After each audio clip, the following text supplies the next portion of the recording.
Bismillahirrahmanirrahim. Assalamualaikum warahmatullahi wabarakatuh. Waalaikumsalam warahmatullahi wabarakatuh.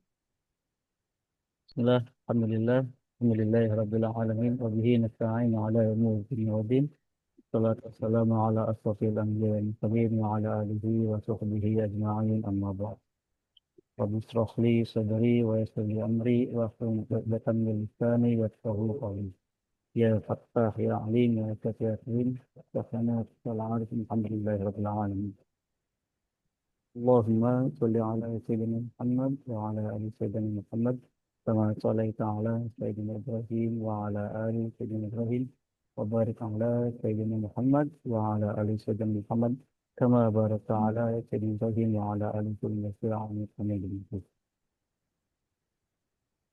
Bismillah, marilah kita panjatkan puji syukur kepada Allah Subhanahu wa taala yang telah melimpahkan nikmatnya kepada kita sehingga kita masih diberikan kemudahan untuk beribadah, beramal soleh, dan bisa berkumpul kembali, berjumpa kembali pada kajian rutin, kajian Jamaah Hijrah, Yayasan Al-Qalam, Kota Surabaya.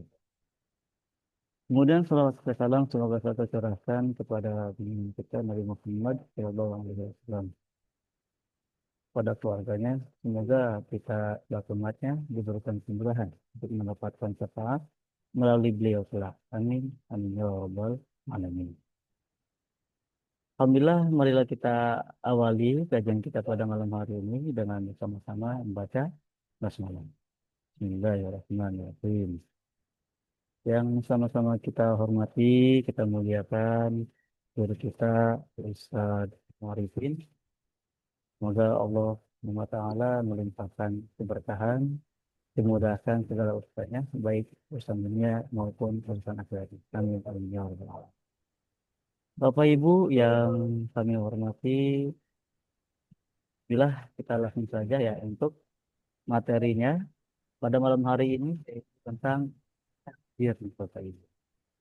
Jadi antara takdir dan usaha dalam mencari rezeki. Apakah rezeki itu takdir atau memang harus kita berusaha untuk mendapatkan rezeki tersebut? Apakah bisa rezeki itu datang sendiri atau kita harus mencarinya seperti itu? Kita bersama-sama menyimak penjelasannya dari guru kita Ustaz Muarifin. Baik, padanya kami persilakan.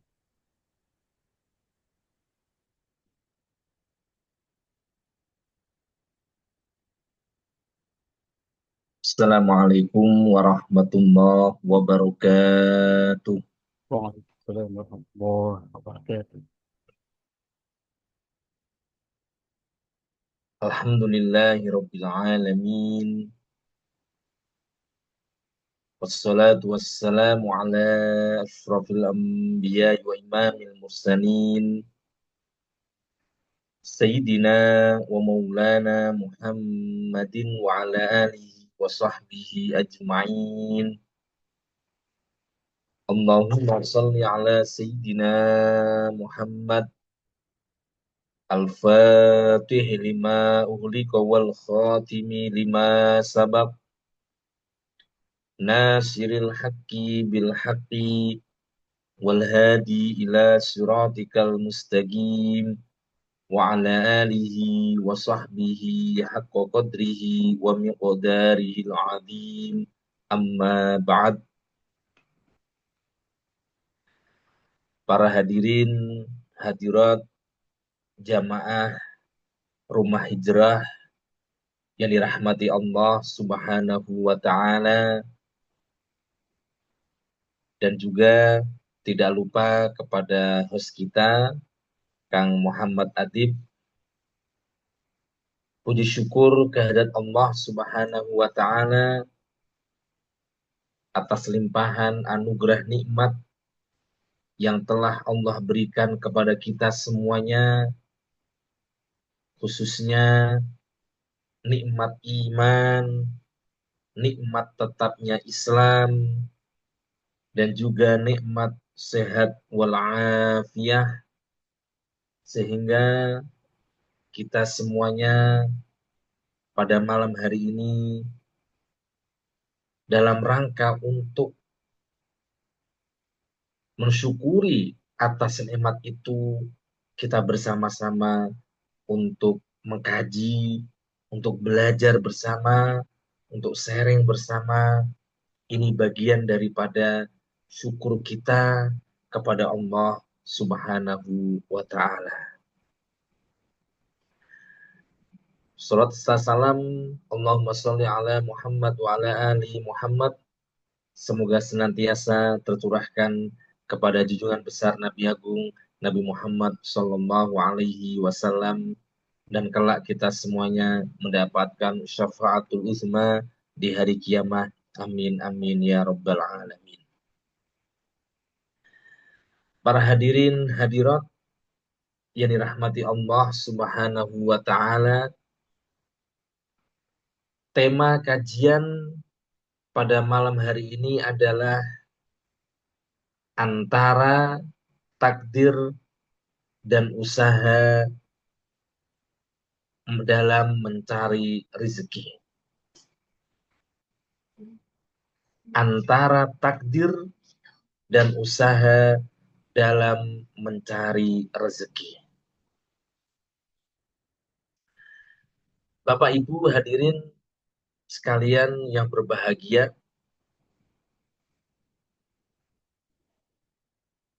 Nabi Muhammad Sallallahu Alaihi Wasallam bersabda dalam satu hadis riwayat sahabat Abdullah bin Mas'ud. Beliau menyatakan, inna ahadakum yujma'u khalquhu fi batni ummihi arba'ina yawman nutfatan thumma yakunu alaqatan misla dzalik thumma yakunu mudghatan misla dzalik thumma yursilu ilaihil malak fayanfuku fihi ruha wa yu'maru bi arba'i kalimatin bikadbi rizqihi wa ajalihi wa amalihi wa syaqiyyin aw sa'idin. Rawahul Bukhari wa Muslimun. Yang artinya sahabat Abdullah bin Mas'ud, beliau bercerita bahwasanya Kanjeng Rasulullah Shallallahu Alaihi Wasallam bersabda dalam hadis yang artinya, sesungguhnya salah satu di antara kalian, artinya kita semua, itu dikumpulkan penciptaannya dalam kandungan perut ibunya. Setelah 40 hari, selama 40 hari berbentuk, mohon maaf, mani atau sperma. Setelah berbentuk sperma, kata beliau, sumayakunu ala kotan misradalik. 40 hari kemudian, sperma tadi akan berubah menjadi darah yang menggumpal. Kemudian kata beliau, sumayakunu mudghatan misradalik. Setelah 40 hari kemudian, dari sperma berubah menjadi darah, kemudian berubah menjadi segumpal daging.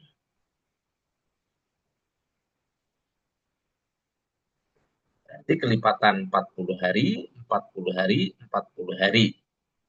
Ya. Tadi 40 hari, 40 hari ya 120 hari kira-kira.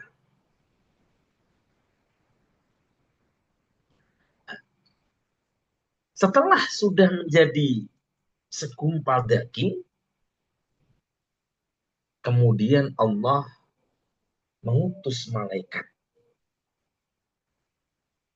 Mengutus malaikat yang dimana malaikat itu kemudian meniupkan, menaruh, meletakkan, memberikan ruh di dalam calon sang jabang bayi tersebut.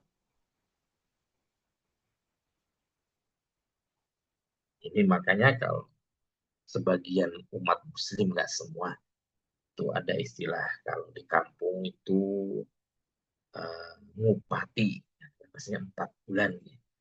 Istilah-istilah itu sebenarnya uh, tergantung pandangan kita ya Bapak Ibu ya.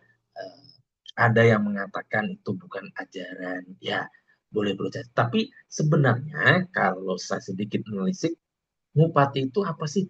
Sebuah ikhtiar orang-orang zaman orang-orang tua kita dulu, karena kandungannya itu 4 bulan, apa tadi, kira-kira 4 bulan Allah sudah menurunkan roh, jadi supaya kuat maka ada tradisi-tradisi yang dalam istilah orang Jawa ngupati. Ngupati itu matang 4 bulanan, begitu. Itu ada. Apa sih tujuannya Pak Ustadz? Yang mendoakan aja sebenarnya, tidak ada lain. Hanya dibuat istilah. Nah, kita kembali, kita nggak ke sana lagi.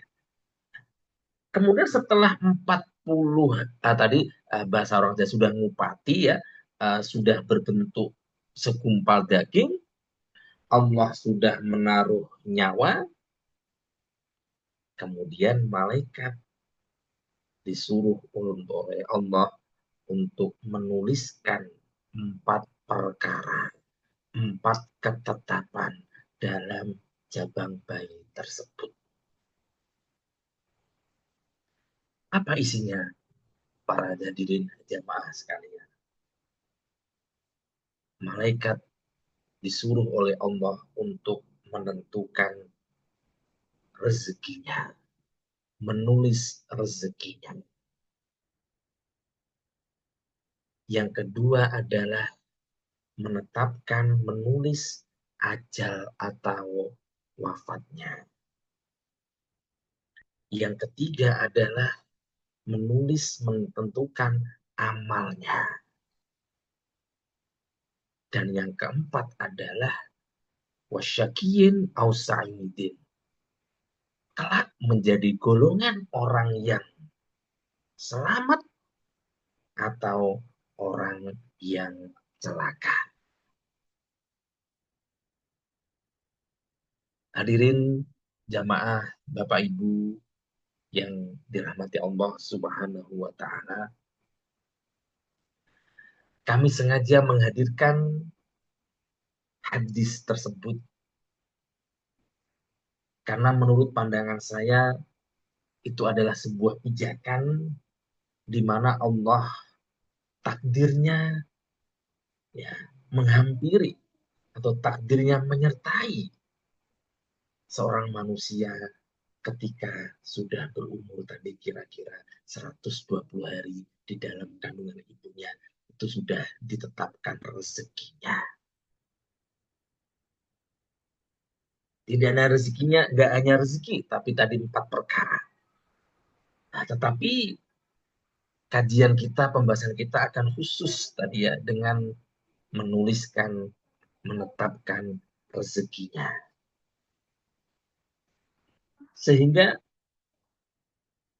rezeki yang telah ditetapkan oleh Allah kepada setiap insan itu tentunya berbeda-beda satu sama lain. Dan kita harus berhusnuzon, berprasangka baik, bahwasanya ketetapan yang telah ditetapkan oleh Allah kepada kita, itu insya Allah yang terbaik untuk kita. Sehingga hubungan antara takdir dan usaha atau ikhtiar dalam mencari rezeki, menurut pandangan Islam, itu bukan dua hal yang bertentangan. Sekali lagi, hubungan antara takdir Allah dan ikhtiar kita, usaha kita dalam mencari rezeki, itu bukan dua hal yang bertentangan. Melainkan sebuah harmonisasi antara ketentuan Allah, antara ketetapan Allah, yaitu qadar, yaitu kodratnya Allah, dan kewajiban manusia untuk berikhtiar atau berusaha.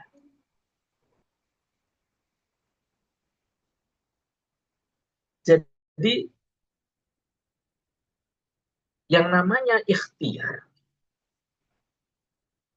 dalam bahasa Indonesia adalah usaha.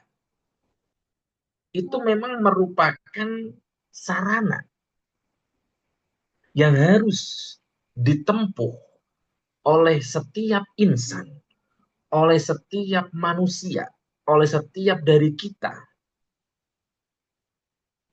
untuk menjemput kodok kodarnya kita masing-masing. Dalam tanda kutip maksud saya. Ya. Jadi kita ini memang dituntut untuk menjemput kodar-kodoknya Allah. Tidak cukup hanya kita itu berpangku tangan. Tidak cukup kita itu hanya leha-leha dengan mengatakan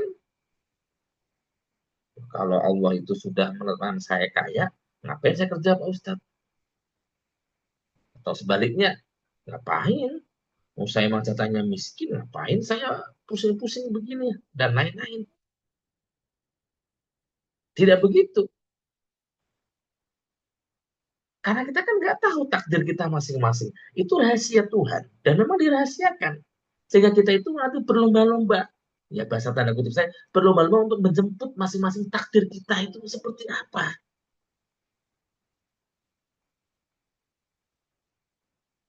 Makanya dalam surat Al-Mulk itu kan ditentukan, dijelaskan. Apa itu? Liyabluwakum ayyukum ahsanu amala. Aku ciptakan hidup dan mati untuk menguji kalian siapa yang paling baik amalnya di antara kalian. Kalau kita udah tahu takdirnya, ya tentunya kita ngapain?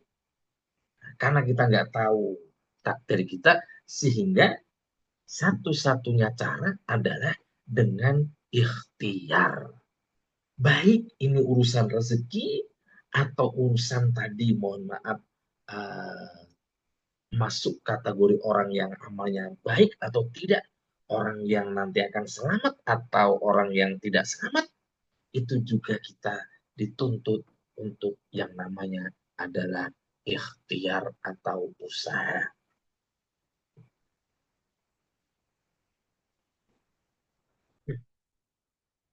Sehingga Bapak Ibu hadirin yang berbahagia, konsep dalam Islam itu yang pertama, ikhtiar wajib, takdir adalah kepastian. Ikhtiar kita bekerja, Bapak Ibu bekerja. Ikhtiar anak-anak kita belajar supaya pintar. Itu suatu keharusan. Itu suatu kewajiban. Masalah takdirnya nanti jadi orang kaya, orang miskin, orang pintar, orang nggak terlalu pintar, jadi sesuai dengan bidangnya setelah selesai kuliah belajar atau tidak, itu kepastian dari Tuhan, dari Allah.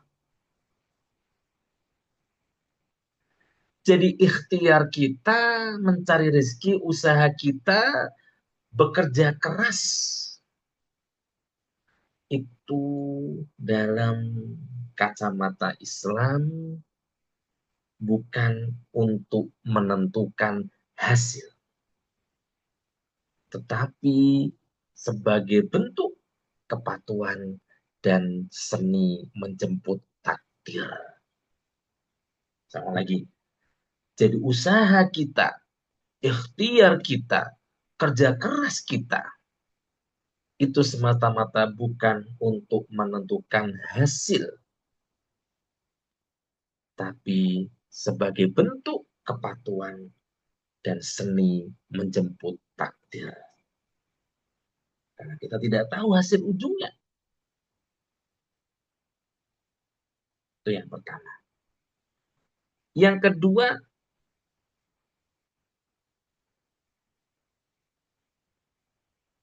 ikhtiar bisa kita kategorikan sebagai takdir yang kita usahakan. Artinya begini, Bapak Ibu. Sedikit saya jelaskan. Takdir itu kan ketentuan Allah pada azali terkait manusia atau siapapun yang akan lahir kelak itu sudah ditentukan. Nah, pencatatannya tadi ketika ada dalam kandungan ibu, ketika sudah berumur tadi ya kurang lebih 4 bulan. Dalam akidah Ahlussunnah wal Jamaah Asy'ariyah Maturidiyah, takdir itu ada dua, Bapak Ibu. Yang pertama ada takdir itu takdir mubrom. Artinya takdir atau ketetapan Allah yang pasti akan terrealisasi pada waktu itu, detik itu yang sudah ditetapkan. Tidak akan maju, tidak akan mundur. Itu namanya takdir mubrom. Yang kedua ada istilah takdir, itu namanya mu'allak. Artinya adalah takdirnya itu masih digantungkan. Lagi, takdir itu ada yang istilah dalam ahlus sunnah itu dalam ilmu akidah mu'allak. Mu'allak itu masih digantungkan. Artinya ketetapan Allah masih bisa bergeser, masih bisa apa namanya maju atau mundur, masih bisa berubah. Itu namanya kodok mu'allak, takdir mu'allak. Maka kita sering mendengar beberapa hadis Nabi, barang siapa yang rajin atau gemar satu rohim maka umurnya akan dipanjangkan. Nah, itu memang begitu. Itu yang dimaksud bukan berarti merubah takdir Allah. Itu kalau memang ketetapan yang mu'alaknya, misalnya ada orang ya rezekinya itu sudah dipatok sama Allah, ya dapatnya 1.000. Tetapi Allah sudah punya kehendak pada waktu itu. Tapi kalau hambanya ini nanti rajin, bla bla bla, semangat, bla bla, nanti rezekinya akan bisa melebar dari 1.000 bisa menjadi 2.000. Ini namanya takdir yang mu'alak, masih bisa bergeser. Sehingga yang saya maksud, kita ini ya mencoba menggunakan takdir Allah yang mu'alak barangkali. Ini kan kita mengusahakan. Barangkali ketetapan itu adalah sifatnya mu'alak, bukan yang mubrom. Kalau mubrom itu udah pasti jelas. Nggak bisa diotak-atik. Jadi ada yang mu'alak. Nanti bisa dijelaskan. Contohnya takdir mu'alak. Artinya ikhtiar sebagai takdir yang diusahakan.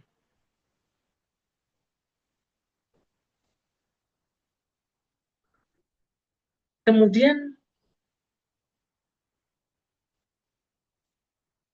setelah kita ikhtiar yang harus kita lakukan Bapak Ibu adalah ada yang namanya adalah tawakal. Tawakal itu sifat kita menyerahkan hasil ikhtiar kita, hasil usaha kita, kita serahkan kepada Allah Subhanahu wa Ta'ala. Karena kata Allah, "Wa may yatawakkal 'alallah fahuwa hasbuh." Barang siapa yang bertawakal, pasrah, memasrahkan segala urusannya kepada Allah, maka Allah akan mencukupinya. Allah akan menolongnya. Allah akan membantunya.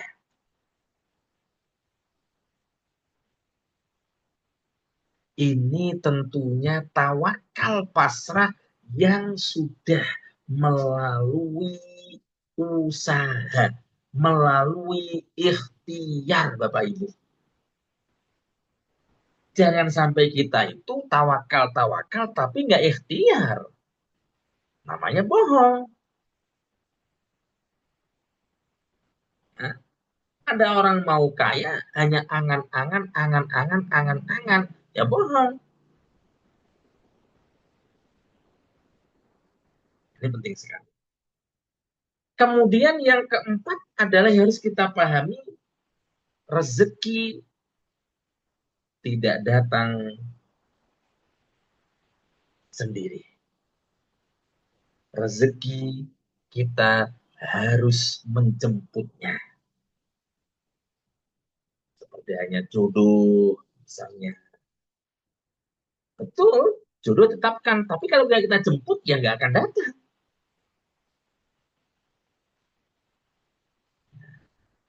Jadi rezeki tidak datang dengan sendiri. Sehingga disinilah erat hubungannya antara takdir dengan ikhtiar. Kita harus menjemputnya. Bahasa tadi kita harus menjemput takdir itu. Sehingga ikhtiar, baik ikhtiar secara fisik atau ikhtiar secara batin,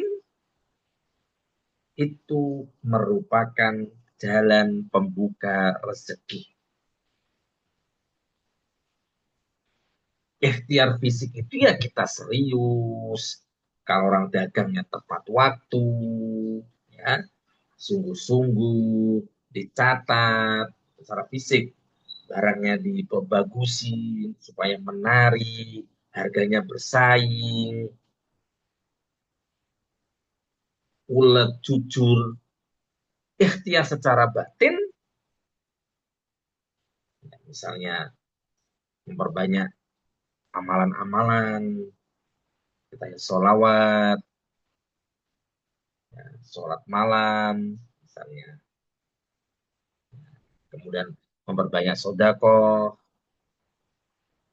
infak, membantu orang. Ini adalah cara-cara spiritual yang juga penting. Minta doa.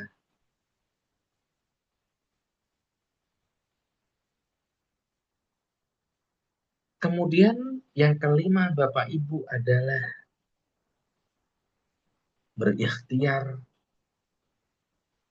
dalam mencari rezeki adalah merupakan suatu ibadah.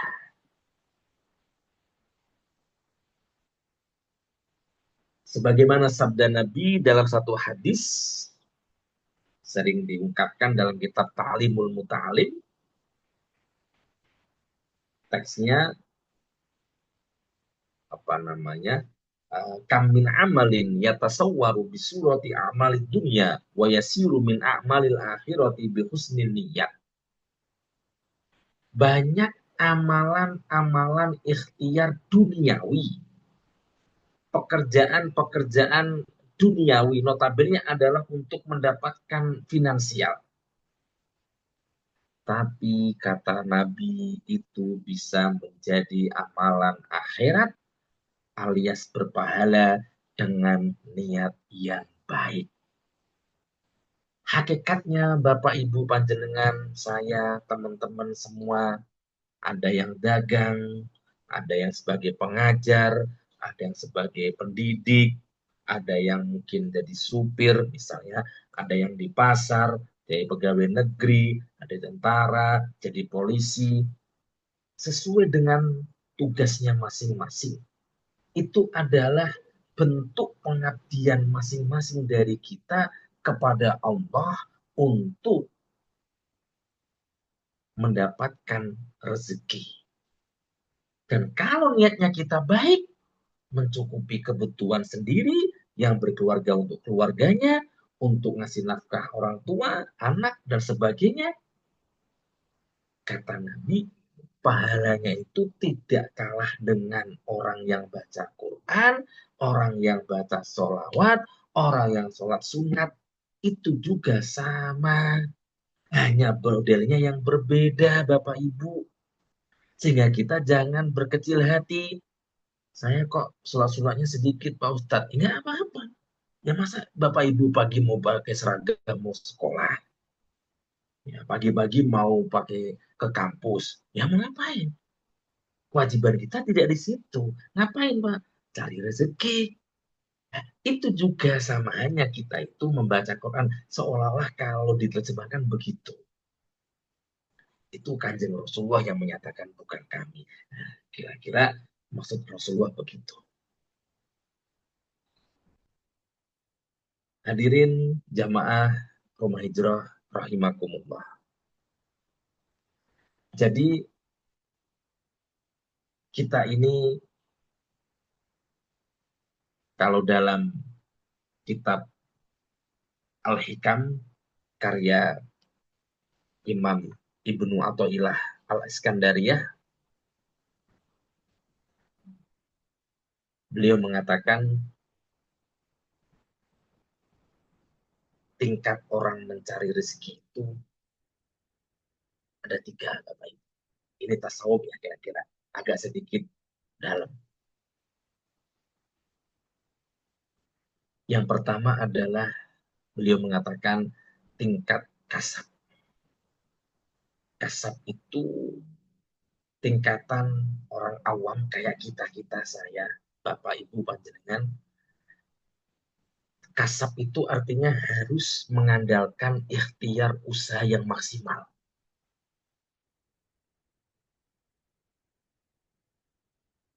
Ada dari kita misalnya, saya jadi seorang pendidik dosen. Tiap hari nggak pernah berangkat, nggak pernah ngasih materi, ya, selama 1 semester nggak pernah berangkat. Apa yang terjadi? Dicoret, bisa dikeluarkan. Kenapa?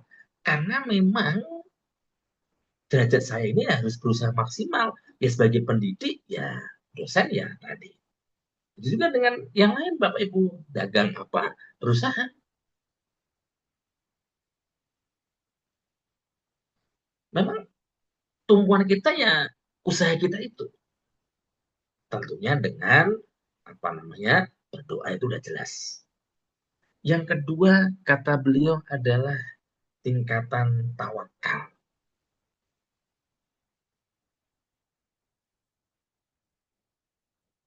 Yaitu seseorang berusaha secukupnya. Dia ikhtiar, berusaha, ya kayak umumnya orang aja. Ya dagang, ngajar ya ngajar. Tapi nggak nyari, tidak melulu ini. Tapi dalam hati orang ini sepenuhnya sudah bergantung kepada Allah. Dia meyakini, punya keyakinan yang kuat bahwasanya rezekinya itu akan ada. Rezekinya itu pasti akan diturunkan oleh Allah. Dan dia tidak mau diperbudak oleh yang namanya dunia. Maksudnya budak itu dia nggak ngoyo-ngoyo, bahasa Jawa nggak ngoyo.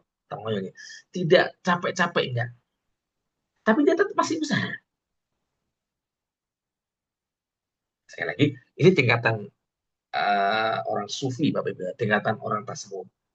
Nah, ini ada.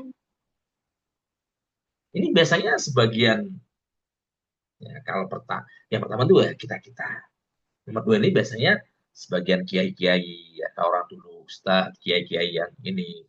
Ya, kerja. Tapi ala kadarnya, Bapak Ibu, ya biasa aja. Tapi punya duit.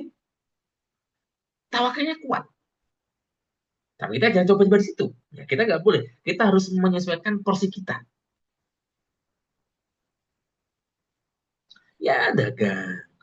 Nggak laku, ya biasa. Dia udah, ininya mindsetnya udah Allah. Allah. Tapi dia masih masih usaha. Nomor dua. Yang nomor tiga, ini tingkatan tajrid. Kata beliau, apa tajrid Pak Ustadz? Tajrid itu sudah fokus ibadah, melepas semua fisik urusan duniawi. Tidak sama sekali. Yang ada dalam benak, Allah akan menjalankan rezekinya kepadanya. Ini kejauhan kalau kita. Ini ada. Ini orang-orang soleh. Ya, para orang-orang soleh. Saya kira kita sering mendengar orang-orang tua kita dulu. Para kiai-kiai dulu itu. Ya, nggak ada kerjaannya. Pagi baca zikir sampai matahari terbit. Ya, habis itu nanti santai dulu. Sholat duha. Ya, santai apa. Nanti kira tiba-tiba istrinya minta duit buat anaknya, ambil aja di saku. Di saku tuh ada uang kadang, sesuai dengan kebutuhan. Ambil di sana, ada. Dan itu banyak terjadi Bapak Ibu, percaya nggak percaya. Kami ketika dulu kuliah di Timur Tengah juga begitu, banyak masya-masya gitu tuh. Kami lihat, sepengetahuan kami nggak ada yang kerja itu. Ya, nggak ada yang kerja. Jam 8, 9 tuh ya malah pada tidur. Waktunya orang rezeki. Banyak begitu. Nanti menjelang zuhur pada bangun. Malam pada zikir, pada apa. Nah, ini namanya makam tajrid. Ini tingkatnya udah tingkatan tinggi. Nah, sehingga kata beliau, bagi orang yang ditetapkan, yang kita masuk kategori satu, maka ya, jangan kepingin masuk ke kategori dua, sehingga dia tidak mau berusaha, maka rusak kita. Kadang ada dari kita itu, kadang ada. Menurut saya dan punya teman ada, yang tingkatannya masih kayak kita, Bapak Ibu. Ikhtiar apa? Dia mau mencoba meninggalkan pekerjaan-pekerjaannya. Dia pengen tawakal. Tapi karena belum tingkatannya, maka itu nggak boleh. Jadi kita ini secara umum masih pada tingkat kasar. Berusaha maksimal, setelah selesai kita pasrahkan kepada Allah sambil kita menjemput takdir kita seperti apa. Kalau nanti seandainya takdir kita itu kok memang, misalnya ada orang takdirnya bukan orang kaya, ya nggak apa-apa. Kan saya sudah berusaha ikhtiar. Berarti bagian saya memang seperti ini. Nggak usah kita sesali. Mungkin Allah mengendaki saya menjadi orang yang pas-pasan. Khawatirnya kalau saya menjadi orang kaya, saya akan sombong. Tidak menutup kemungkinan.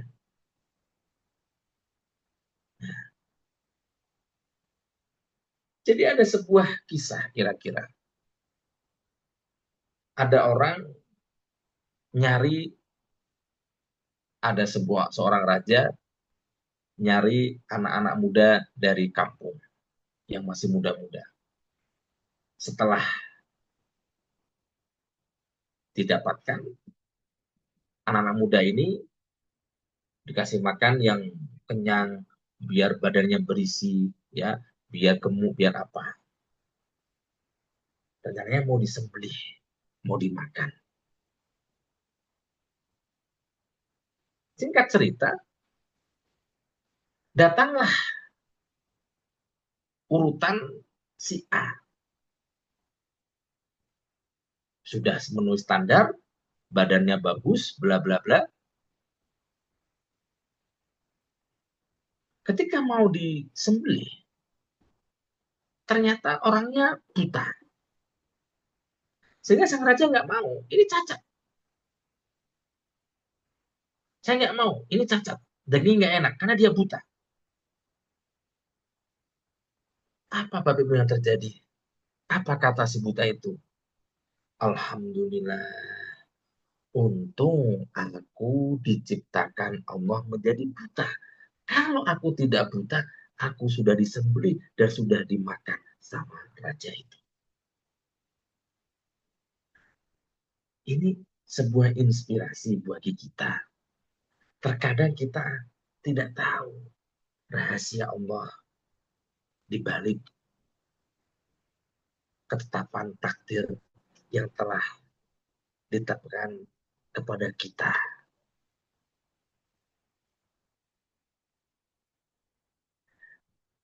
Hadirin jamaah rumah hijrah yang berbahagia. Berikutnya sedikit saya tambahkan, ada seorang tokoh Imam Ibnu Qayyim, beliau mengatakan arbaatun tajlibur rizqa. Ada 4 hal yang bisa menjadikan rezeki kita itu gampang, mudah. Yang bisa menyebabkan rezeki kita itu berkah. Yang pertama, kata beliau adalah qiyamul lail. Bangun di malam hari untuk melaksanakan sholat tahajud.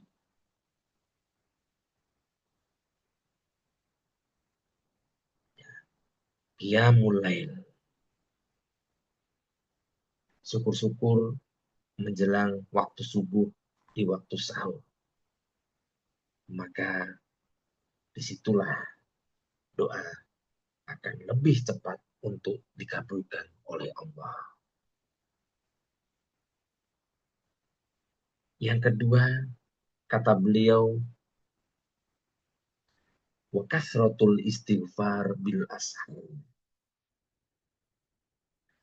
Memperbanyak baca istighfar. Memperbanyak baca istighfar. Juga ada dalam ayat-ayat Al-Quran. Saya nggak hafal secara detail. Ya, baca istighfar. Astaghfirullahaladzim. Astaghfirullahaladzim. Yang ketiga kata beliau, wa ta'ahudus sodaqah. Membiasakan sodakoh.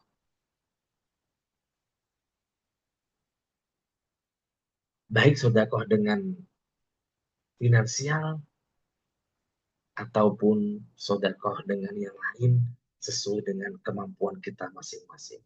Dengan tenaga, dengan pikiran, dengan uluran bantuan, dengan ucapan yang baik, dengan sapaan yang baik, ya, ketemu orang mukanya menyenangkan. Ini semuanya masuk dalam kategori membiasakan sodakoh. Syukur-syukur bisa sodakoh dengan materi.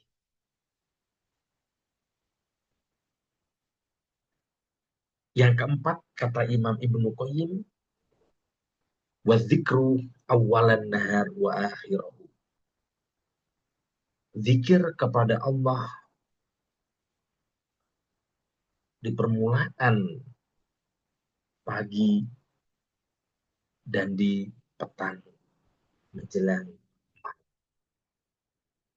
Makanya tadi saya singgung orang-orang dulu itu habis sholat subuh tidak mau keluar dari tempat sholatnya sampai matahari itu terbit. Nah, kalau saya, Mas Kang Atip juga nggak tahu. Sholat tepar langsung udah. Tapi ayo ya, kita bisa. Itu orang dulu begitu. Ini memang cepat dalam rezeki. Bukan ngantuk ya Bapak Ibu ya. Bukan ngantuk. Habis sholat subuh selesai, orang pada pulang, kita masih tetap zikir. Dia baca wirid-wirid yang ada lah. Dikir-dikir pagi, sore itu ada. Ya, kalau orang-orang sebagian sekarang mau pakai rotib al-hada, rotib al-atos, atau baca-baca dikir yang makfurat, ya silahkan. Itu banyak sekali. Biasanya sampai matahari nanti terbit, baru dia bangun. Dan juga zikir di akhir petang. Maaf, maksudnya menjelang petang. Atau mau masuk waktu maghrib, sore, sebelum maghrib. Ini orang-orang tua kita dulu, begitu ajarannya. Sebelum maghrib kurang 15 menit sudah sampai di masjid. Kalau nggak di masjid, di rumah, baca zikir, baca wiridan. Ini kata Imam Ibnu Qayyim, ini mujarrab. Ya. Ini sangat apa namanya manjur sekali. Dan masih banyak lagi masing-masing imam punya pandangan yang berbeda. Tapi secara umum ini sudah lebih daripada cukup. Dan dalam kitab Kasyfatus saja, syarah kitab Safinatun Najah, ya kitab kuning itu, karangan Syekh Nawawi Banten, beliau menyatakan kita dianjurkan selalu baca la haula wala quwata illa billahil aliyil azim sehari 100 kali. Insya Allah rezekinya akan lancar. Sebaliknya, kata Imam Ibnu Qayyim, 4 hal yang akan menunda, ya akan menunda, membuat rezeki kita seret, membuat rezeki kita susah. Yang pertama kata beliau adalah naumus subhan, tidur di pagi hari setelah sholat subuh. Ini memang cukup berat. Yang kedua, wakilatus sholat. Sholatnya sedikit. Maksudnya apa? Jarang melaksanakan sholat-sholat sunnah. Kalau wajib, ya sudah pasti. Yang ketiga, wal kasal. Malas. Jelas. Malas. Enggan. Yang keempat, wal khianatu. Berkhianat.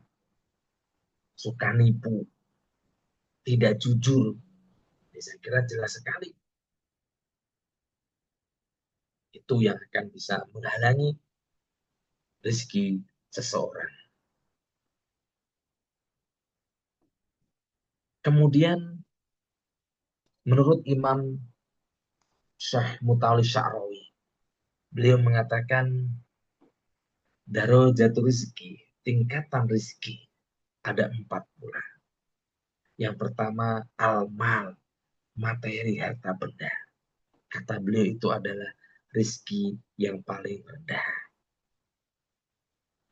Tingkatan yang kedua kata beliau adalah al-afiyah, sehat wal afiyah.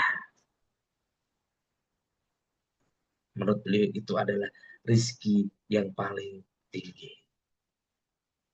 Punya harta, saya sakitan, nggak doyan makan, nggak doyan kambing, nggak doyan ayam, kolesterol, ya ngapain terus?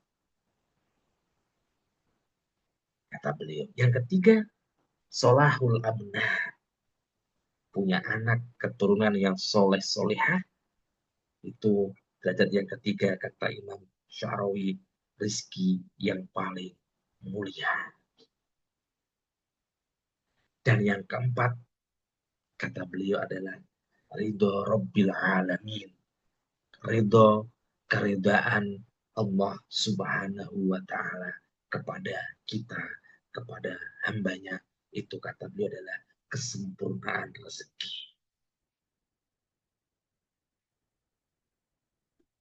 Semoga kita tentunya semuanya diberikan rezeki semua tadi, baik rezeki materi, alhamdulillah, rezeki fisik sehat, diberikan keturunan yang insya Allah soleh-soleha, dan di penghujungnya selalu diberkahi, diridhoi oleh Allah Subhanahu wa Ta'ala.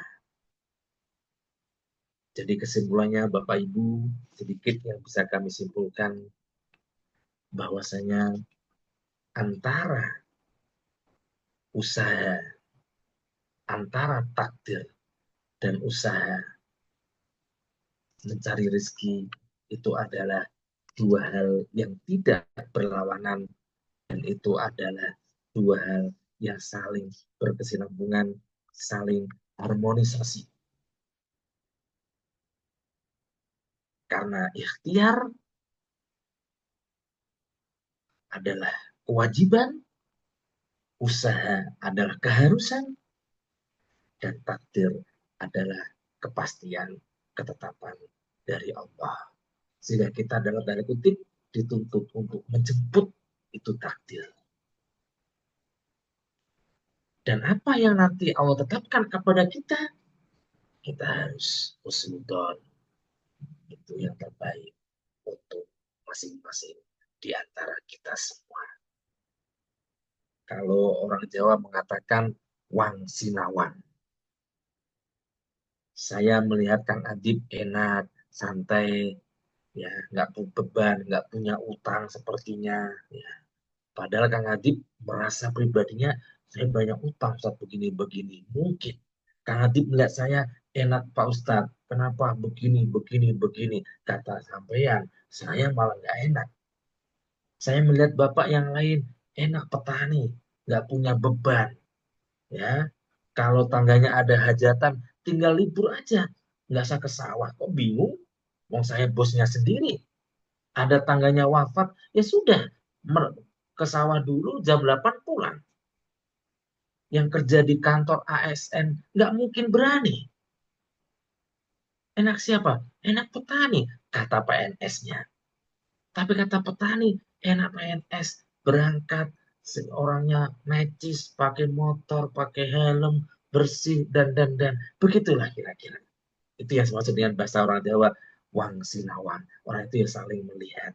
Menurut saya, panjenengan lebih enak saya, kata panjenengan enak Pak Ustadz. Dan begitu seterusnya. Sehingga jadilah kita diri sendiri, jangan jadi orang lain. Karena kita tidak akan bisa jadi seperti dia, dan dia juga tidak jadi seperti saya. Sehingga kita harus berdiri di atas dua kaki kita sendiri. Kita akan menentukan nasib kita dalam tanda kutip dengan ikhtiar, usaha kita, maka itulah yang akan menentukan hasil akhir kita. Meskipun semuanya adalah nanti ketetapan takdir Allah yang akan terjadi pada masing-masing kita. Itu saja kira-kira yang bisa kami sampaikan untuk kajian pada malam hari ini. Semoga bisa dipahami dengan baik dan bisa bermanfaat untuk kita semuanya, saya pribadi dan juga panjenengan-panjenengan semua. Terima kasih juga buat Mas Kang Adib sudah memberikan kesempatan untuk memberikan sharing untuk jamaah semuanya. Demikian, sementara saya tutup dulu. Saya kembalikan kepada Kang Atib selaku host. Monggo Kang Atib. Terima kasih disampaikan kepada kita Muarifin yang sudah memberikan materinya. Baik, bismillah kita lanjut ke sesi saya jawab dan diskusi. Sebelumnya ini ada pertanyaan yang masuk terlebih dahulu di kolom chat dulu. Mohon izin kami bacakan terus. Assalamualaikum warahmatullahi wabarakatuh. Warahmatullahi wabarakatuh. Salam. Izin bertanya Ustaz. Oh ini ada dua pertanyaan yang sepertinya saling berkaitan, Pak. Yang pertama, apakah ada karma leluhur? Kita orang tua pernah berbuat zalim atau perbuatan buruk lainnya, dampaknya itu ke anaknya. Jadi hidupnya itu dan sebagainya. Jika ada, cara memutusnya bagaimana? Dan apakah ini termasuk takdir? Kemudian pertanyaan yang kedua, saat ini saya sedang dalam kondisi terpuruk, mungkin karena ujiannya dari ibu beliau kurang adil dalam warisan dan banyak tertipu, sehingga saya yang harus menyelesaikan dampaknya. Ekonomi jadi terganggu. Beliau juga sering berbohong dan jarang sholat. Bagaimana agar saya terbebas dari masalah ini? Karena jujur, kadang depresi meskipun sholat dan lain-lain, alhamdulillah. Gitu. Mungkin bisa yang dijawab Pak Ustaz. Ini pertanyaan. Mohon maaf, bisa diulang Kang Tip satu dulu. Kurang jelas tadi. Yang Oh, pertama dulu aja, biar enak. Mohon. untuk yang pertama, Kurang keras. Hmm. apakah ada karma leluhur Pak Ustaz? Jadi misalkan orang pernah berbuat dolim atau berbuat yang buruk, nah dampaknya itu diturunin ke anaknya. Seperti misalkan hidupnya jadi hancur atau berantakan seperti itu. Nah, jika misalkan ada, bagaimana cara memutusnya? Dan apakah yang demikian tersebut termasuk takdir seperti itu? Siap.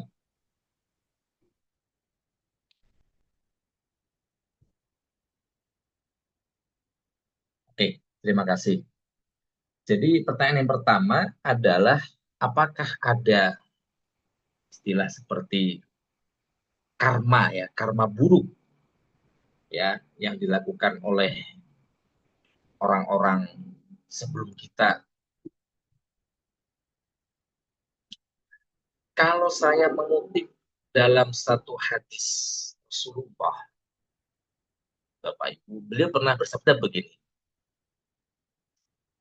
birru abaakum tabirrukum abnaukum. Kalau diterjemahkan adalah berbuat baiklah, berbaktilah, berbuat lemah lembutlah kepada orang-orang tua kalian. Maka kelak anak-anak kalian akan berbaik, akan berbuat baik pula kepada kalian. Anak-anak kalian akan berbuat soleh juga kepada kalian. Kalau pandangan saya menangkap dari hadis ini, itu ada. Jadi kita bahas dulu sedikit. Jadi Rasulullah itu menyatakan kita sebagai anak dituntut untuk berbakti, berbuat baik kepada orang tua kita yang masih hidup. Kita bagusin mereka. Kita taati beliau-beliau. Birrul walidain kepada beliau. Kata kajian Nabi begitu. Maka nanti balasannya adalah anak-anak kalian akan melakukan hal yang sama seperti apa yang kalian lakukan kepada orang tua kita. Ketika saya tarik sebaliknya, ketika kita itu berbuat jahat, hukukul walidain, berbuat buruk kepada kedua orang tua, maka jangan berharap nanti anak kita yang kita timang-timang, yang kita besarkan, yang kita sudah sebaik mungkin, maka kalau melihat hadis tadi ya jangan berharap nanti akan bisa berbuat baik kepada kita. Bukan 100%, ya, tetapi itu kemungkinan karmanya ada. Sehingga dalam Islam kita ya, tidak boleh melakukan hal-hal yang tadi tidak baik, bla bla bla. Kalau nanti itu Allah tidak membalas kepada kita, kadang nanti yang kena itu anak cucu kita. Itu ada. Dalam Islam ada. Tapi tidak, maksudnya tadi tidak pasti. Ya, tidak terus pasti. Nah, tapi itu terjadi. Karena tentunya terkadang Allah punya kehendak lain. Ya, terserah Allah. Allah masih mau tutupin dan lain-lain sebagainya. Saya juga sering mengkaji misalnya kitab Ta'limul Muta'alim. Di situ juga banyak menjelaskan kalau siapa yang ingin anaknya pinter, maka disuruh untuk menyayangi orang-orang alim. Ya, kalau punya sesuatu diberi, ya dihormati, diberikan sesuatu, insya Allah nanti anaknya akan menjadi alim. Kalau enggak, nanti cucunya. Kata beliau-beliau dalam kitab Talmud Ta'alim. Artinya, apa yang kita tanam baik, insya Allah akan berbuah baik juga kepada kita. Kalau nggak kepada kita, maka nanti bisa beralih kepada generasi setelah kita. Begitu juga apa yang kita tanam buruk, kalau Allah berkehendak, maka kita akan mendapatkan keburukan pula. Tapi kalau tidak, bisa saja nanti menimpa anak atau bahkan cucu kita. Saya kira itu, sehingga kita, itulah pentingnya kita itu berbuat baik. Tidak ada, tidak untungnya orang berbuat itu. Terus bagaimana cara menghilangkannya Pak Ustadz? Ya tentunya namanya kita masing-masing punya latar belakang berbeda-beda. Ada yang mohon maaf misalnya ya mantan mabuk, misalnya mantan penjahat, misalnya mantan residivis, misalnya dan misalnya macam-macam. Terus gimana Pak Ustadz? Apakah nanti keluarga saya akan kena karma? Tentunya kita harus tenangkan. Masya Allah. Yang penting Anda tobat, menyerahkan kepada Allah, kembali kepada Allah. Kalau masih mungkin minta maaf, kita minta maaf. Tidak ada yang tidak mungkin. Nah, itu. Saya kira itu Kang Tim. Yang kedua,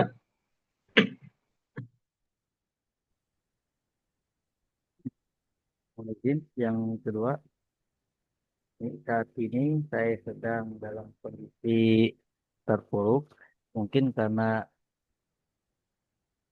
beliau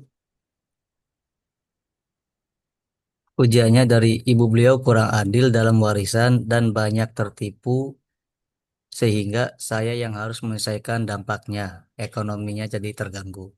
Beliau juga sering berbohong dan jarang sholat. Bagaimana agar saya terbebas dari masalah ini? Karena jujur sebagai kadang depresi meski sholat dan lain-lain alhamdulillah rajin. Seperti itu Pak Ustaz. oke, terima kasih. Memang itu ujian yang berat tentunya. Itu berarti kan nyambung dengan pertanyaan tadi kalau bahasa kreatif.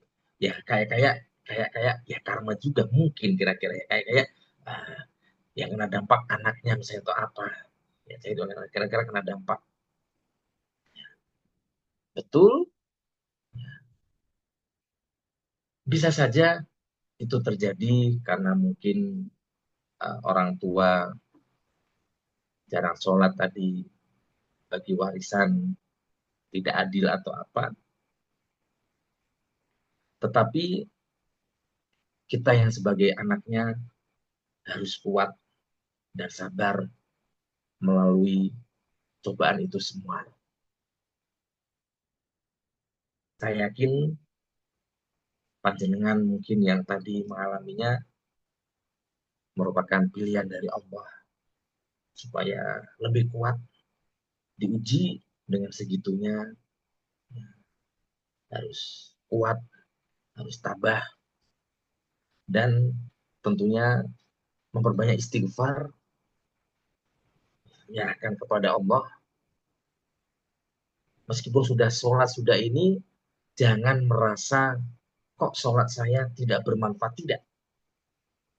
Pasti sholat ibadah panjenengan pasti ada efek baiknya. Pasti akan bisa membawa kebaikan. Itu bisa saja perilaku orang tua kita yang begitu memang anak, ya misalnya tadi yang bersangkutan menjadi tanda kutip ya korban atau apa, betul, betul. Nah, sehingga bagian daripada kita birrul walidain kepada beliau, maka kita harus tetap bisa membantu, bisa menyelesaikan. Insya Allah setelah itu panjenengan akan mendapatkan keajaiban dari Allah. Biasanya begitu. Cerita guru-guru saya dulu begitu. Kalau urusan-urusan orang tuanya itu dipenuhi, dibantu, meskipun kesalahan orang tua, kita kuat, kita tabah, kata guru-guru saya. Ya, saya belum pernah merasakan, tapi kata guru saya, beliau sudah pernah meraktekkan, nanti insya Allah biasanya setelah orang tua itu nanti nggak ada atau apa itu dimudahkan. Biasanya begitu. Saya khusnudon, ya kita tentunya harus mengambil positif. Dalam artian, mungkin itu cara Allah ingin mengangkat derajat hambanya. Nah, sehingga tetap harus sabar, taat, tabah, ibadah tetap, jangan kendor, doakan orang tua kita. Doakan orang tua kita. Dan doakan orang tua kita. Karena orang tua kita itu adalah sebab daripada wujud adanya kita berada di muka bumi ini. Wasilahnya dengan orang tua kita. Kalau nggak ada orang tua kita, kita tidak akan ada di alam semesta ini. Saya kira itu, Kak Ati. Baik, terima kasih disampaikan atas jawabannya. Bismillah, mohon izin. Mungkin satu pertanyaan lagi, Pak Ustadz. Dari Ibu Widya. Dari Ibu Widya sudah angkat tangan. Silakan Ibu, mungkin bisa mengaktifkan mikrofonnya untuk menanyakan langsung kepada guru kita Ustadz Malik. Enggak, Bu?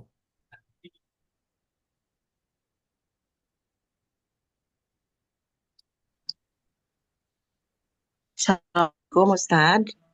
Nggih, waalaikumsalam, nggih Bu, nggih. Ya, Alhamdulillah materinya luar biasa gitu ya. Dan memang materi ini untuk saya memang sedang dibutuhkan Ustadz. Nggih, nggih, nggih. Mohon, ya, mohon izin Ustadz mau menanyakan mengenai tadi kan ada takdir itu ada dua ya. Yang pertama Betul. takdir mugro ya Ustadz. Mubrom, mubrom. Ya, mugrom. Nah, itu yang takdir tidak bisa dirubah ya Ustadz ya. Betul, nggih. Nah, saya ingin tahu takdir takdir yang tidak bisa dirubah itu takdir apa saja. Terus yang kedua, eh, Allah itu kan memberikan rezeki berbeda-beda ya. Tadi menurut Betul. Ustadz itu.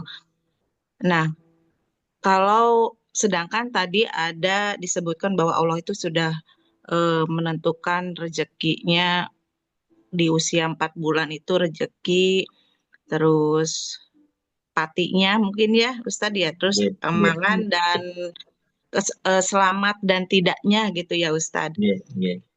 Nah, apakah misalnya seseorang itu sudah ditentukan dari hidup sampai meninggalnya itu misalnya berapa ratus juta, misalnya 100 juta atau berapa.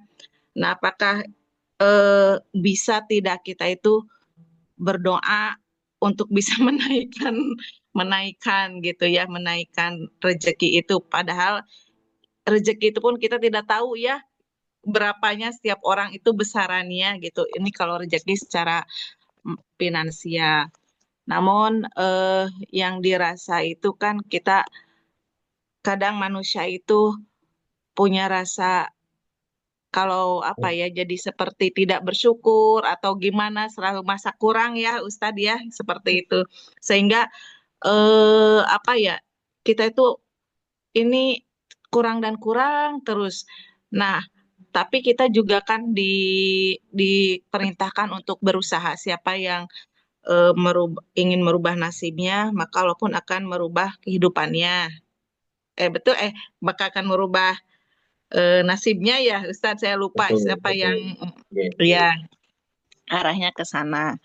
Nah, jadi intinya apakah masalah rezeki itu juga yang sudah Allah tentukan bisa berubah atau memang sudah dipatok misalnya si A sekian, si B sekian gitu. Tadi kan disampaikan bahwa ikhtiar itu tidak berbanding lurus dengan hasil gitu. Betul. Iya. Nah, kalau seperti itu bagaimana kita harus menyikapinya karena memang jujur saja ini curhat ya Ustadz Siap. sekaligus curhat.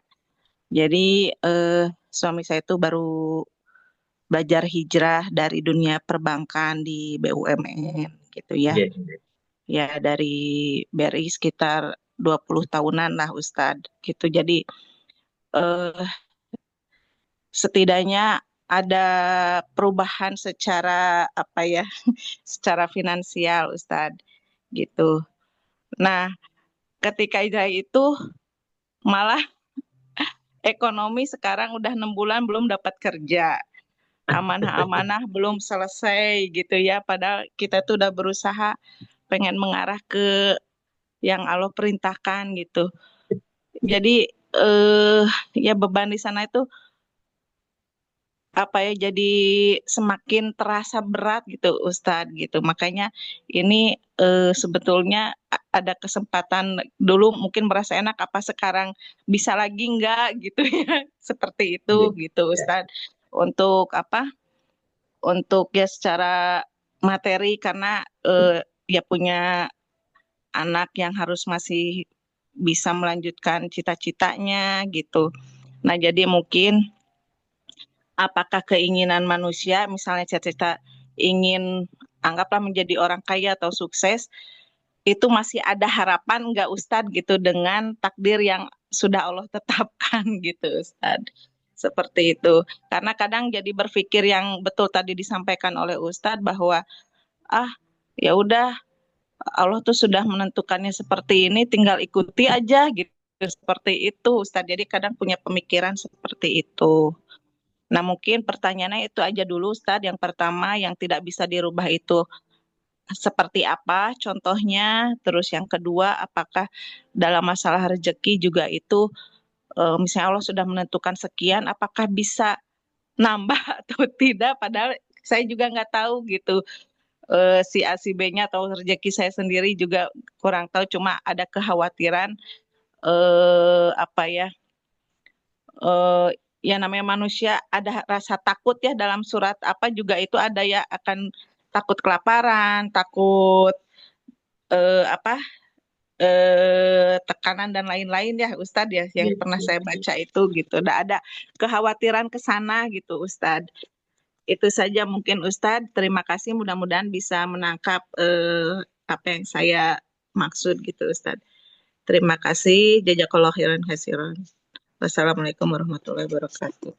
Waalaikumsalam. Terima kasih Ibu kami sampaikan. Jadi sedikit saya ulas ya.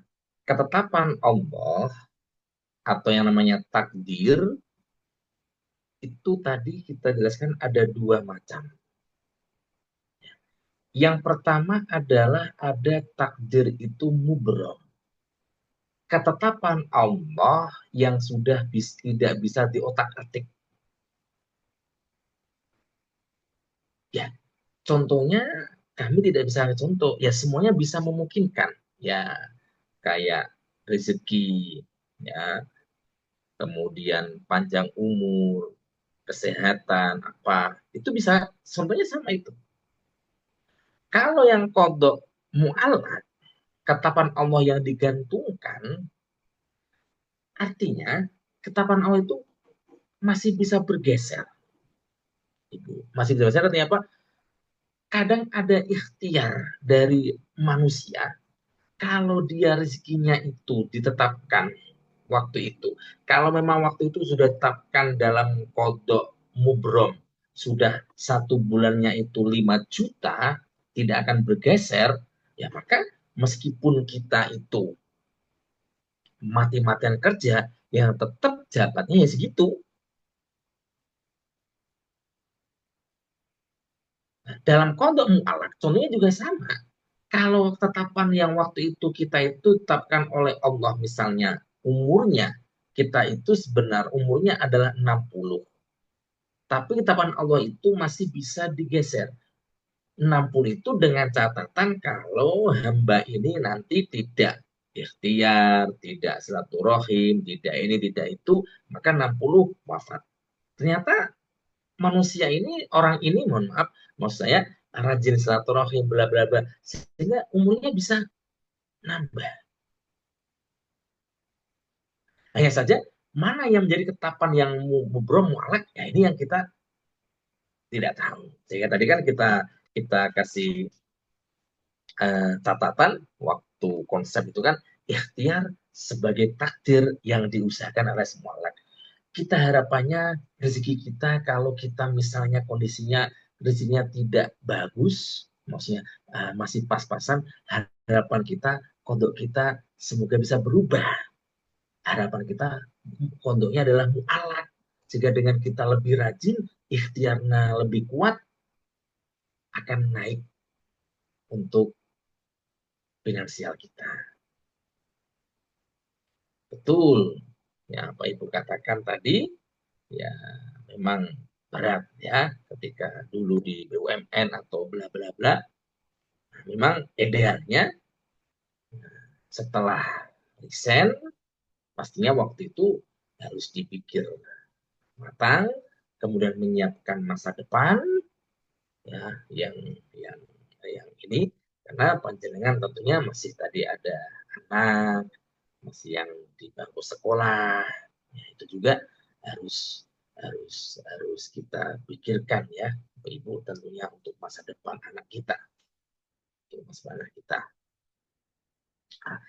Terkait tadi Ibu kemudian suaminya resign, alasannya apa? Tentunya nanti bisa saya nggak tahu secara detail ya untuk alasan itu, karena sudah diambil keputusan, dan saya yakin mungkin itu yang terbaik ya, yang terbaik, sehingga sampai saat ini panjenengan tadi ya belum mendapatkan mungkin tanda kutip ya tempat kerja atau apa, ya tentunya harus ada yang dirubah pola ikhtiarnya, ya maksudnya ikhtiarnya harus terus, Ibu, ya ikhtiar terus, karena Allah itu tidak akan menyanyiakan hambanya yang berusaha semaksimal mungkin.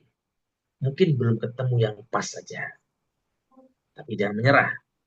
Ya, saya pribadi dulu juga sama, ya, harus tetap ikhtiar lewat siapapun orang yang kita kenal, ya, tidak mudah menyerah, kemudian siap untuk apa namanya banteng setir, bahasa kita ya, banteng setir kan tadi dari BUMN, harus siap bekerja, misalnya apakah usaha kecil-kecilan atau apa yang lebih berkah, yaitu monggo.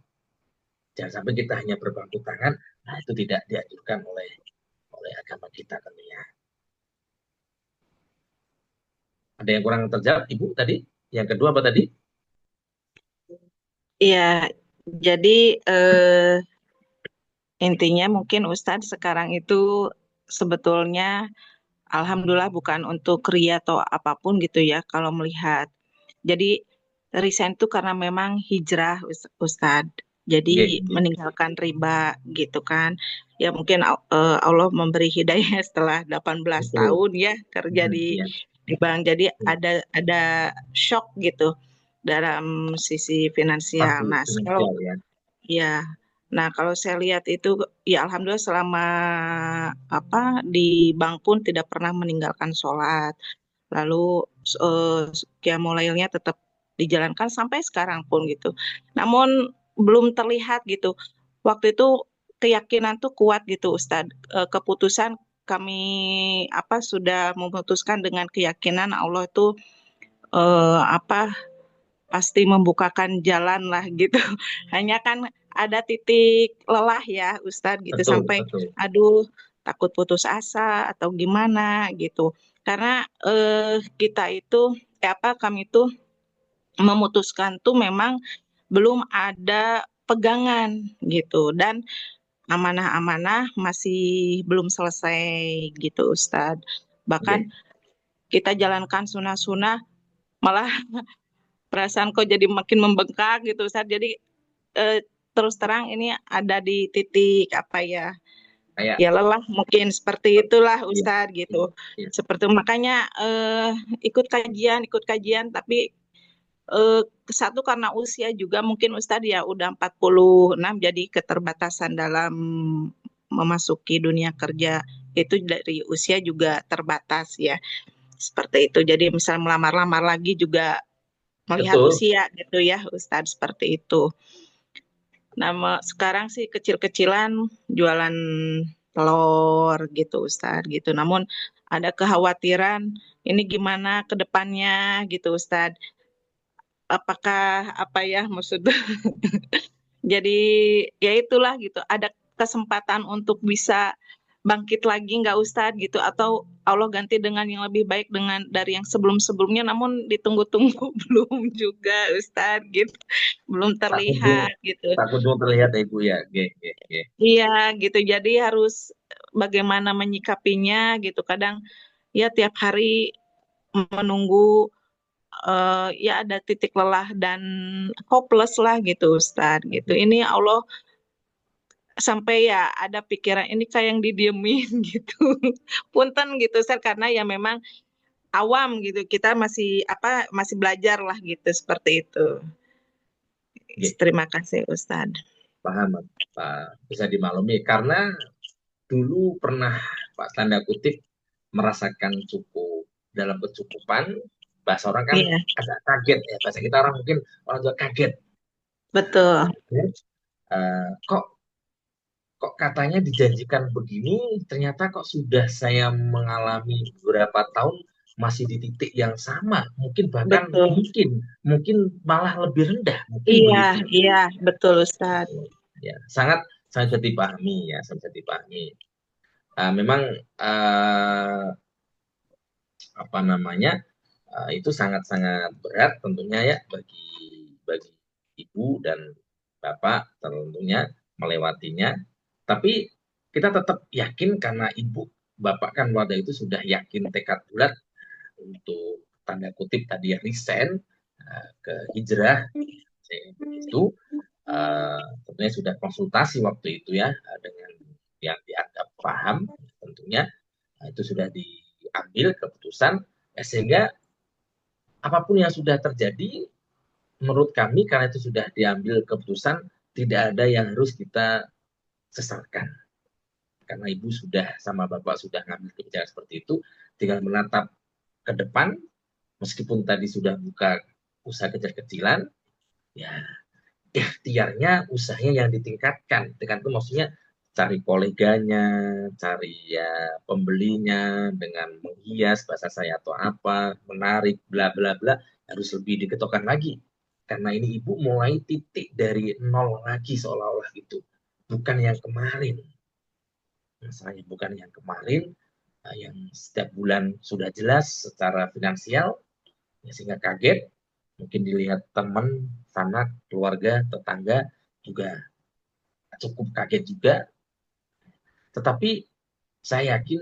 ibu itu yang terbaik ya karena sudah diambil tinggal ibu bapak menjalinnya dengan baik, tetap jangan kendor ibadahnya, sholatnya memohon, dan tadi sholat malamnya munajat, istighfarnya, kemudian baca la haula wala quwata illa billahil aliyil azim 100 kali tiap hari, panjenengan, bapak, ya, anak juga, dan ikhtiarnya lebih serius lagi. Ikhtiar itu usaha, ya apapun tadi yang sedang digeluti, harus lebih getol, jangan mudah menyerah, jangan tersinggung dengan misalnya ada yang ngomong apa-apa, ya sudah, karena mereka hanya melihat senang ketika kita itu semakin susah, kadang kan begitu Ibu, mereka senang, sehingga kita abaikan aja pendidikan kita untuk ikhtiar berusaha. Kalau kok nanti dalam titik terendah kita memang amit-amit seperti itu, ya yang terakhir mungkin ini adalah sudah menjadi ketetapan Allah kepada kami. Apa yang kita lakukan? Sabar, menerima. Jadi begitu kira-kira yang bisa saya jawab Ibu. Tapi insya Allah Ya, bisa. iya. Baik Ustadz, terima kasih jawabannya. Mohon doanya Alhamdulillah. saja teman-teman Ustadz juga yang lagi belajar agama gitu Ustadz. Iya. Siap Ibu. Jawab. Lancar. Iya. Assalamualaikum warahmatullahi wabarakatuh. Waalaikumsalam warahmatullahi.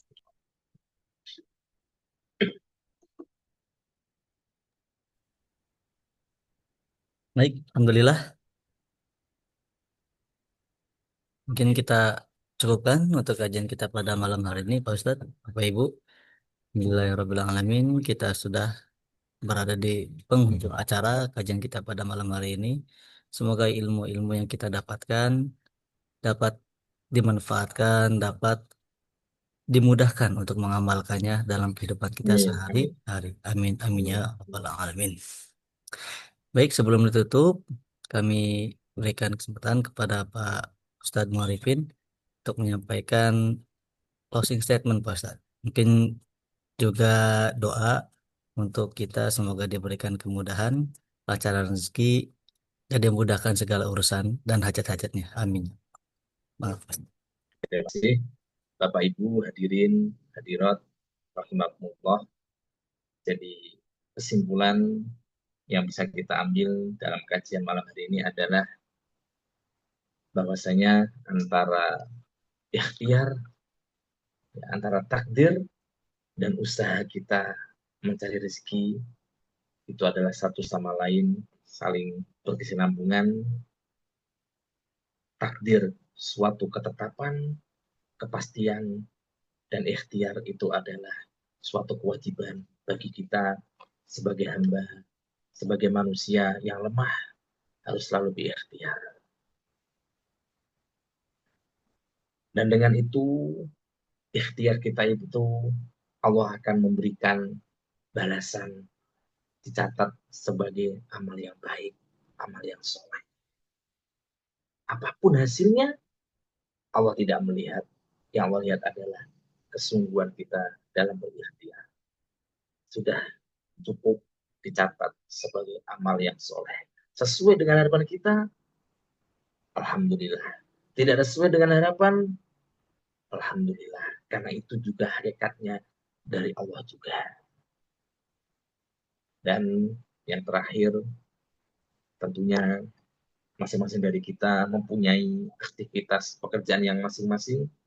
Tekunilah dengan baik. Jangan abaikan pekerjaan kita. Karena pekerjaan itu adalah ibadah hakikatnya menurut Rasulullah sendiri.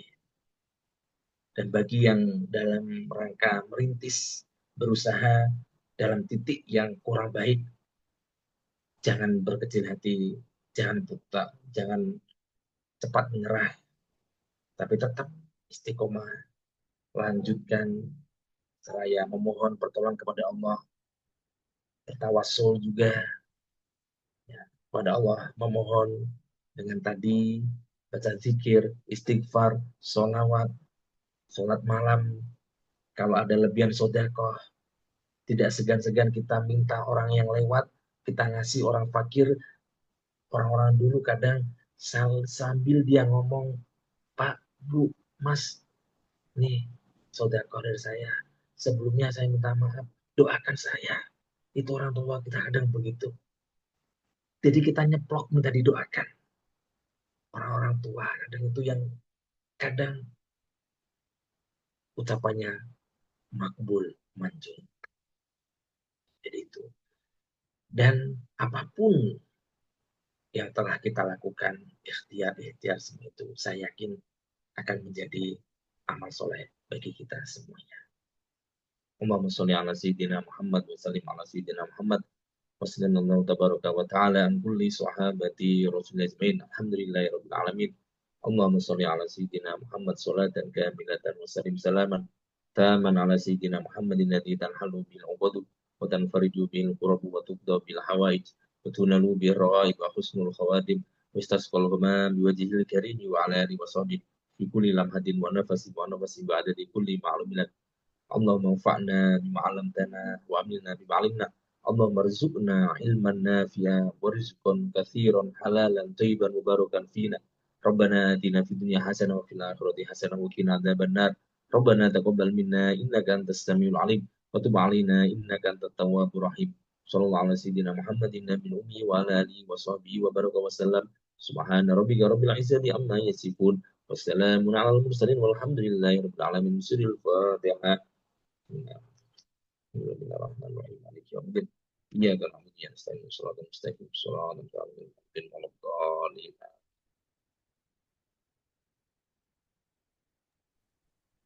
Alhamdulillah, Tuhan Katurun disampaikan kepada guru kita, Al-Ustaz Muarifin. Alhamdulillah kita sudah berada di ujung acara kajian kita pada malam hari ini. Mari kita tutup kajian kita pada malam hari ini dengan bersama-sama membaca hamdalah dan doa kafaratul majelis. Alhamdulillah. Alhamdulillahirabbil Amin. alamin. Subhanakallahumma Subhanallah. bihamdik. Asyhadu an la ilaha illa anta. Astaghfiruka wa atubu ilaik. Terima kasih. Mohon maaf bila ada kesalahan. Mohon doanya selalu. Semoga kita diberikan kemudahan untuk berjumpa kembali Amin, di amin, kajian berikutnya. Amin. Amin. Ya amin, Rabbal. amin. Terima kasih. Mohon izin kami akhiri. Assalamualaikum warahmatullahi wabarakatuh. Waalaikumsalam warahmatullahi wabarakatuh. Terima kasih Kang Atib dan Kang Mas. Ya, Pak Ustadz. Izin live.